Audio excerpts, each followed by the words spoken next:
অনুভূতি আমরা আসলে ভাষায় প্রকাশ করতে পারবো না, কারণ আজকে 18 বছর পর আমাদের ভারপ্রাপ্ত চেয়ারম্যান জনাব তারেক রহমান ভাইয়া তার নিজের মাতৃভূমিতে ফিরে আসছে। এটা তার মাতৃভূমি, এটা তার নারীর টান, বলে না নারীর টানে বাড়ি, ঠিক সেই রকম 18 বছর পর আজকে সে তার নিজের মাটিতে ফিরে আসছে। তার যেমন আনন্দ, আর তার সেই আনন্দ আজকে বাঁধ ভাঙা আনন্দ আজ বাংলাদেশের মানুষের, লাখ লাখ মানুষ আজকে এই 25 তারিখ এইখানে সমবেত হবে। এই সমবেত হওয়াটাই হচ্ছে আমাদের কাছে, মানুষের যেমন ঈদের দিন একটা ঈদ আসলে যেমন একটা আনন্দ হয় না, আমাদের কাছে ঠিক সেই রকম একটা আনন্দ মনে হচ্ছে। লিডারের কাছ থেকে কি চাওয়া আপনাদের? আমাদের লিডারের কাছ থেকে একটাই চাওয়া, যে আমাদের লিডার আমাদেরকে সুন্দর একটা দেশ উপহার দিবে। আমরা যাতে আমাদের যে লিডার যেমন 31 দফায় অনেকগুলো কাজকর্ম অনেকগুলো বলেছে, যে কৃষকদের জন্য কার্ড, তারপর হচ্ছে নারীদের জন্য কার্ড, এইরকম অনেক ভালো ভালো কাজ করবে আমাদের প্রত্যাশা।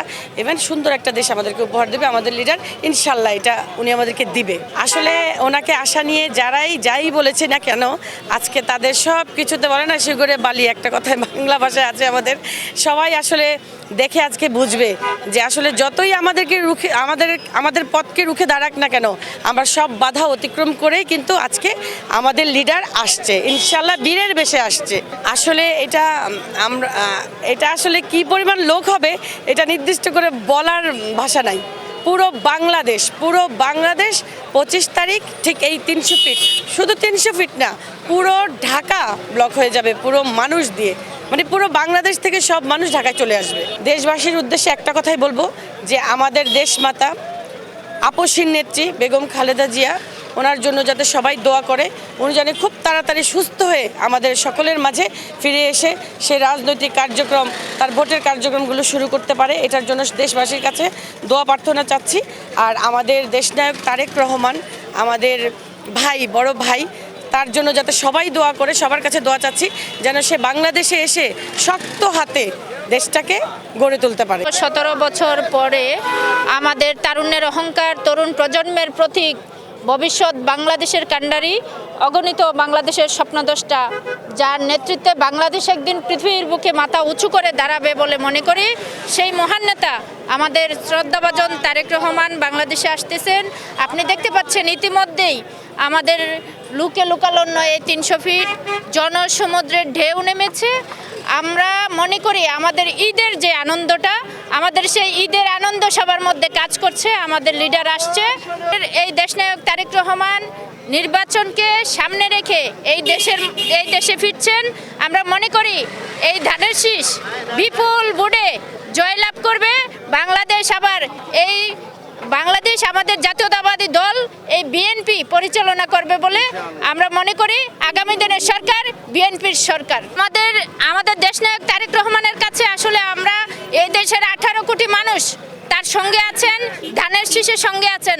ইতিমধ্যে আপনি দেখেছেন যে যারা বিগত দিনে বলেছে যে দেশনায়ক তারেক রহমান আর বাংলাদেশে আসবে না, উনি লন্ডনে বসে কি রাজনীতি করে কি করে, ওদেরকে আজকে আমরা স্বাগত জানাই। আপনারা আসেন, আপনারাও আসবেন 25 তারিখ এই 300 ফিটে, আপনারা এসে দেখে যান যে আমাদের দেশনায়ক তারেক রহমান কিভাবে বাংলাদেশে আসতেছেন। সকল পরিস্থিতি মোকাবেলা করে অবশেষে তিনি দেশের মাটিতে ফিরছেন। আমরা এ দেশের সর্বোচ্চ জনগণ ওনার সাথে আছি, ওনার কাছে আমাদের কোনো চাওয়া পাওয়া নাই।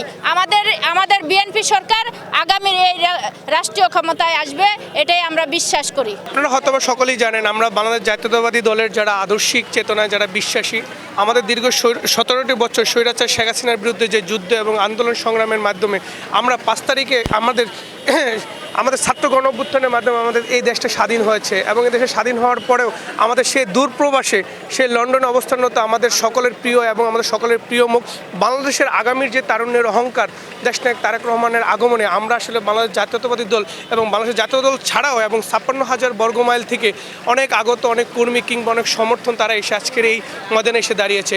এটা আমাদের একটা উৎকণ্ঠা, এটা আমাদের একটা ভালোবাসা, এটা আমাদের একটা অন্যরকম জায়গা এবং আস্থা এবং ভালোবাসার জায়গা দেশনায়ক তারেক রহমান। আশাবাদী উনি আসবে এবং উনি এই কর্মী এবং মানুষের ভালোবাসা আবার তাকে দেওয়ার জন্য আজকে হাজারো মানুষ এখানে এসে অবস্থান করছে। কাছে কি মনে হচ্ছে উনি এসে কেমন বাংলাদেশ উপহার দিবে দেশবাসী?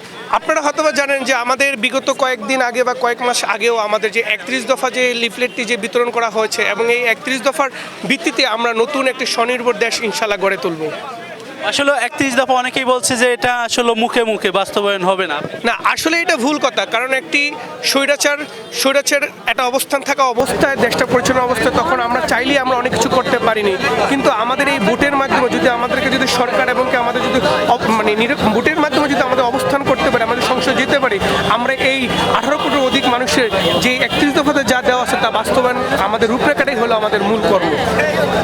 আরো বলছে যে বিএনপি আসলে নাকি চাঁদাবাজি সন্ত্রাসী বেড়ে যাবে আওয়ামী লীগের কথা। না, এইটা আসলে সবচেয়ে বড় ভুল কথা। আপনি দেখছেন যে আমাদের দলের ভিতরে যারা বিশৃঙ্খলতা তৈরি করেছে এবং এই দীর্ঘ সময় দেখেছেন আপনার যে ছাত্র গণঅভ্যুত্থানের পর থেকে যখন যারাই কোনো ধরনের অসামাজিক এবং অনৈতিক কোনো কার্যক্রমে লিপ্ত আছে তখনই কিন্তু বাংলাদেশ জাতীয়তাবাদী দল এবং দেশনায়ক তারেক রহমানের দায়িত্বশীল জায়গা থেকে তাদেরকে কিন্তু তাদের প্রতিহিত করেছে এবং তাদেরকে তাদের অনেকের স্থগিত করেছে এবং দলীয়ভাবে তাদেরকে চিরস্থায়ী বহিষ্কার করা হয়েছে। এটা আসলে এটা অনেক বড় একটা মহত্বের কাজ। এটা হয়তো একটা দলের দীর্ঘ সময় 17 বছর যে কর্মীটা কাজ করে সত্ত্বেও তার অন্যায়কে একটু পরিমাণ ছাড় দেয়নি। এটা কিন্তু বাংলাদেশ জাতীয়তাবাদী দল, আমাদের দেশনায়ক তারেক রহমান, তার সিদ্ধান্তই আমাদের চূড়ান্ত সিদ্ধান্ত।